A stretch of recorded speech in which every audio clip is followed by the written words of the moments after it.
વડોદરા જિલ્લા પ્રાથમિક શિક્ષક સંઘ દ્વારા જિલ્લા પંચાયત ભવન ખાતે પ્રતિક ધરણા યોજીને સરકાર સમક્ષ પોતાની માંગ રજૂ કરવામાં આવી છે. સુપ્રીમ કોર્ટના આદેશ બાદ વર્ષ 2010 પહેલા નિમણૂક પામેલા શિક્ષકોને પણ ટેટ પરીક્ષા આપવી ફરજિયાત બનાવવામાં આવતા શિક્ષકોમાં ચિંતા અને અસંતોષ જોવા મળી રહ્યો છે. આ નિર્ણયના વિરોધમાં વડોદરા જિલ્લા પ્રાથમિક શિક્ષક સંઘ દ્વારા જિલ્લા પંચાયત ભવન ખાતે 2 કલાકના પ્રતિક ધરણાનું આયોજન કરવામાં આવ્યું હતું. ધરણામાં મોટી સંખ્યામાં શિક્ષકો અને સંઘના આગેવાનો જોડાયા હતા.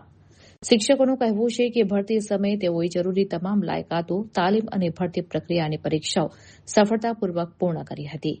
વર્ષો સુધી શિક્ષણ ક્ષેત્રે સેવા આપ્યા બાદ હવે ફરીથી ટેટ જેવી લેખિત પરીક્ષા આપવાની ફરજ અન્યાયી છે.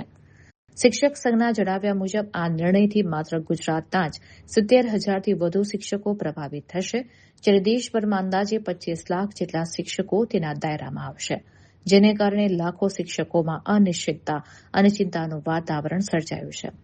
આ મુદ્દે શિક્ષકોએ વડોદરા કલેક્ટર મારફતે કેન્દ્રીય શિક્ષણ મંત્રી ધર્મેન્દ્ર પ્રધાન તેમજ સ્થાનિક સાંસદોને આવેદનપત્ર પાઠવ્યું હતું, જેમાં વર્ષ 2010 પહેલા નિમણૂક પામેલા શિક્ષકોને ટેટમાંથી મુક્તિ આપવાની માંગ કરવામાં આવી છે.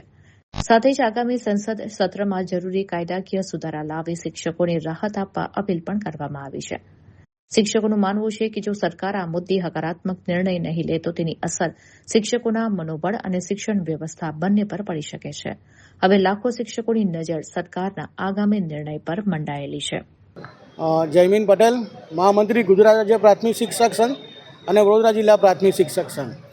આજે ટેટ પરીક્ષાની મુક્તિ માટેના ધરણાનું આયોજન છે. સુપ્રીમ કોર્ટ દ્વારા સપ્ટેમ્બર 2025માં એક ચુકાદો આપવામાં આવ્યો કે 2010 પહેલાંના જે કર્મચારીઓ એટલે કે શિક્ષકો જોડાયેલા છે તમામ શિક્ષકોને ફરજિયાત ટેટ પરીક્ષા આપવી પડશે. જો એ ટેટ પરીક્ષા પાસ નહીં કરે તો એમને શરૂઆતના પગાર ધોરણમાં ઉતારી દેવામાં આવશે અથવા તેમને નોકરીમાંથી કાઢી મૂકવામાં આવશે.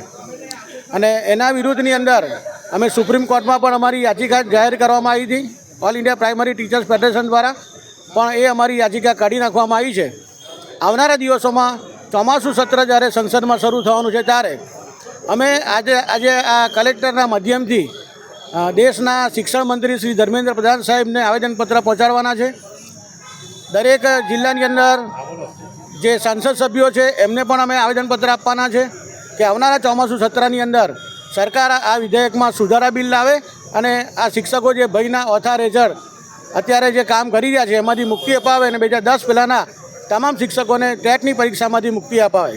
કેટલા શિક્ષકો ગુજરાતની અંદર 70,000થી વધારે શિક્ષકોના અસર કરતા છે અને સમગ્ર દેશમાં 25 લાખથી વધારે શિક્ષકોને આ પરીક્ષાની અસર થાય છે.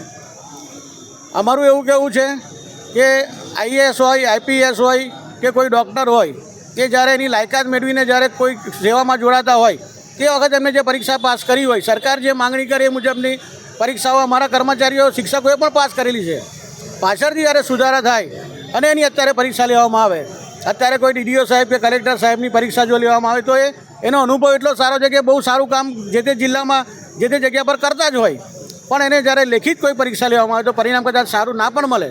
અત્યારે જે છોકરાઓ ટેટની પરીક્ષા આપે છે, BSc BEd, BA BEd, PDC કરીને જે છોકરાઓ પરીક્ષા આપે છે એનું પરિણામ ગુજરાત સરકારનું 14% આવ્યું છે. જો આ પરિસ્થિતિ થાય તો આ શિક્ષકો જે શાળાની અંદર મુક્ત રીતે બાળકો સાથે કામ કરે છે એની જગ્યાએ શિક્ષકો ભયની અંદર અને ડરની માહોલની અંદર કામ કરશે, બાળકોને પણ સારો ન્યાય નહીં આપી શકે. એટલે આપના માધ્યમથી અમે સરકારને પણ વિનંતી કરીએ છીએ કે આવનારા ચોમાસું સત્રમાં આના ઉપર વિચારણા કરવામાં આવે અને સુધારા બિલ લાવવામાં આવે. આજનું સ્થાન કેવું રહેશે? આજે અમે અહીંયા 2 કલાકના ધરણા કરવાના છે અને ત્યારબાદ અમે કલેક્ટરશ્રીને આવેદનપત્ર આપવા જવાના છે.